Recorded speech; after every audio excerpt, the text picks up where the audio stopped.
On the 13th of May, the Financial Education Academy held a personal financial mastery networking event in Juba at the Youth Empowerment Center. This event was hosted by the financial literacy specialist Esther Munduru Mwajuma. Munduru Mwajuma is a financial literacy trainer and finance specialist under the Bank of Uganda. She has held financial literacy trainings for various organizations and private companies, as well as individual consultations in Uganda and other East African countries. The aim of the financial literacy program in South Sudan is to empower and educate the youth on financial literacy and entrepreneurship skills to be able to build sustainable livelihoods for themselves and how to achieve financial freedom. The youth that attended the event were taught on how to gain their financial freedom through attending budgeting methods, how to scout for investment opportunities, and how to maximize on different ways of attracting more income. The Financial Education Academy's mission is to equip individuals from different walks of life with practical knowledge, skills, and opportunities to enable them to build sustainable wealth for themselves and their families. The Academy as well envisions a poverty-free Africa. Yes, and we are live at the Youth Empowerment Center right now, where the Financial Education Academy is having lessons on financial literacy to the youth of South Sudan. We all agree that financial literacy is something that is very important. It's important to know how to save your money, know how to budget, and as well know how to invest. So Boomerang TV is here and it's bringing you more and more on financial literacy, so stay tuned. My name is Helen Ole Morris. Yes, Helen, would like to know why you're here today. I'm here to learn and enhance my personal financial skills on how to better manage my expenses and be able to make saving, to build sustainable wealth. What challenges were you having with your finances before you heard about this program? Well, I have quite a number of challenges. I wouldn't want to go through them, but I always have difficulty, in managing my expenses. So it's like I just spend sometimes. Okay. And I find it so difficult to save some money sometimes. So, understandable. Yeah. Very relatable. My name is Dr. Charles Lugo Leju. I'm from Africa Zero University. What are your expectations? I expect good results, and I also expect that our youth will learn more about so many financial issues that is facing our country and Africa in general. So this is an opportunity for them to learn so that they go out there and be able also to teach others how to become future financial managers. What advice do you have for the people out there regarding financial literacy? My advice is that actually an economy or a country in general stands on a strong economy. As such, there are so many investments that are happening in our country, and my advice is that for those who have ambition to become financial managers or to become business entrepreneur people, any other financial sector, I think it is a very good opportunity for them to teach the young generation to follow their footsteps and become better leaders in terms of finance. 2023, this by December 31st, this is something that I must achieve, or maybe buy property, or maybe come out of renting. If you don't have, please, when you go home, please write something that you can do what? You can achieve this. Yeah, budget is a roadmap actually. If you have a budget, it actually gives you the roadmap for your what? And you're like, my expenses have to fall under 30% of my income. That is how it will go. In our homes, when we see our parents do, like somebody comes to the house and you are given money to run to the market to get something. This person must eat before leaving the house. or this person must drink before leaving the house. Even if you have the last penny, you will spend that, say, no problem, God, Allah Karim. You say, God is great. Allah Karim, let us just spend this money, and we don't know what the future holds, but we just spend it. So this is something that we usually do. We didn't have that spirit of buying a whole bunch of things in the house. We don't do that. We buy every day. We need to educate ourselves to be better financial managers, or how to spend wisely. Yeah. You find that sometimes the responsibility that you have, sometimes they're really beyond even your what? They're beyond the money that you can actually get or maybe afford. So, you know, you have sometimes so many people that you're taking care of. Yes. You know, for us in our culture, you know, if you're successful, and by successful I mean if you're well educated, you're having a good job, you know, you have to take care of your family. You know, aside having your own family, and then you have to also look back at home, you know, to help your family, and even your relatives and community members.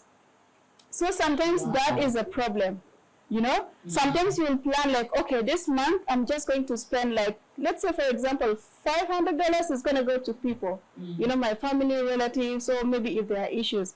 But sometimes in the process, you see that there's so many issues that keeps coming up. And then you cannot just say no when you have that money there.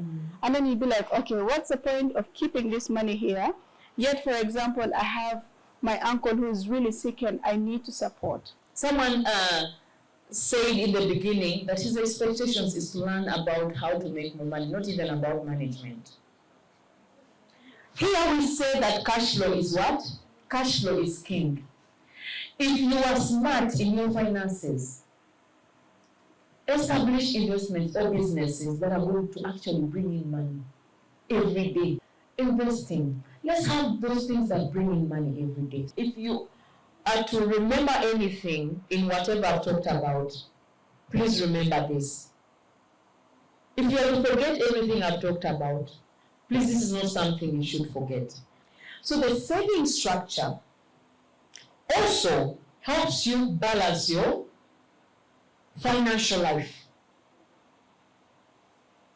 You're going to get to understand that when I'm explaining it. I'm just giving you facts about the saving structure. It also, it is a healthy standard to abide with in your personal financial life. Now, what is this saving structure? Ignore the word standard structure. We put the standard structure because we had put percentages. But today I decided, in Uganda I give people percentages because people are quite aware of some things. But here I was quite sensitive to put percentages for people, okay? Let's use a figure of 10,000 US dollars, right? Let's say it is your income. So you get a 10% of your what? Of your 10,000 US dollars. How much are we remaining with? If you remove 10%, a 10% of 10,000 is 1,000. So we remain with what? 9,000 USDs. Now, the second thing, we call it the financial freedom account, where you're seeing FF. It's called the financial freedom account. What is a financial freedom account? I need you to be very attentive about this. For those also who are asking about growing money and making money, this is the portion of money you get. You promise yourself and you say, for me, every month when I get this money, this is the portion I'm getting, and I'm going to save it only to invest. I always give people my example. Back in Uganda, I use Standard Chartered. When I get any monies, I get a percentage and I take to Standard Chartered. My account is Standard Chartered. I tell my ears, I tell my eyes, I tell my brain, I tell my legs, I tell my hands that, please, you see this account, we don't come here to withdraw and go and spend. No. Okay? So when I tell my ladies, when we are going there, we are taking money. This is the money you're going to invest. And this is the money that is going to build your what? Your wealth. We are talking about sustainable wealth. Where are you going to get this money that is going to build you sustainable wealth? You have to save for it. Are you seeing how, are you getting these skills? For those who are complaining about financial management, spending, their money flying like that. This is how you go about with your money. Understand, with the standard structure, we tell people, we give people 40%. But 40% to some people is big. Okay? But that is healthy because the higher your percentage, the healthier for you. Because the more money you have to invest, the better for you in building what? In building wealth.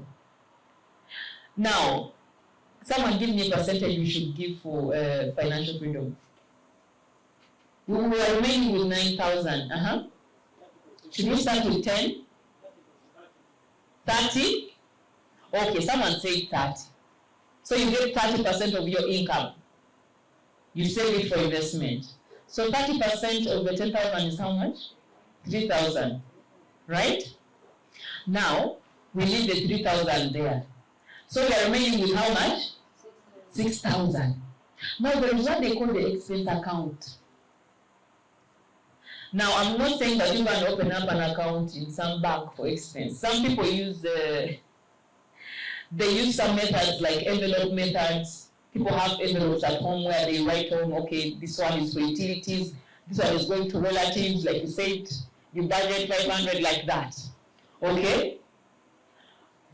Budget for your expenses. You say, which percentage should we give expenses? So, you put a percentage. You say, on my this salary, I am removing this amount, and this is what I'm going to use for expenses. Nothing less, nothing more. This is how you go about with money. If you're not strict with money, then you end up crying like some of us are crying here. Okay? You end up crying. Like how everyone has been crying. Like, I don't want to mention that really. Why do we put the emergency fund? It acts actually like an ascari for you on these other accounts. And please be sincere to this, be honest to your relatives. If there is no money in the emergency fund, tell them, please, this time I'm not doing well, but I am expecting some money. When it comes, surely I'm going to send for you. So don't also just... When I talk about South Sudan, I don't want people to feel like, oh, this Ugandan is, she came here, she's talking bad about us. No, please, I'm also South Sudanese, and let's talk about these home issues. Why is their source of income their relatives? Is it that they don't want to work? Is it that they are entitled? Or is it that they are vulnerable people? Because if your relative is lame, these people who have broken hands and they also have broken legs, they can't do anything for themselves. Those ones you can help. Okay. But are these human? These are full human beings. There are others who are just entitled. But the other way, which is also the culture. Okay? Like, even if someone will just say, even if I don't work, I have so and so. Even the word of God says that if your relative is actually suffering, and you have money, that is actually the worst sin. Okay? But there are these people who take advantage. And God is not happy about those people. They actually act like the devils in their families. Who want to actually kill you and see you broke, sick. Because if you don't have money, you don't treat yourself, you'll be broke, you'll be stressed and all that. And then they do what? And then they disappear. When you have a problem, they don't even want to listen. And when you don't give them, they curse you.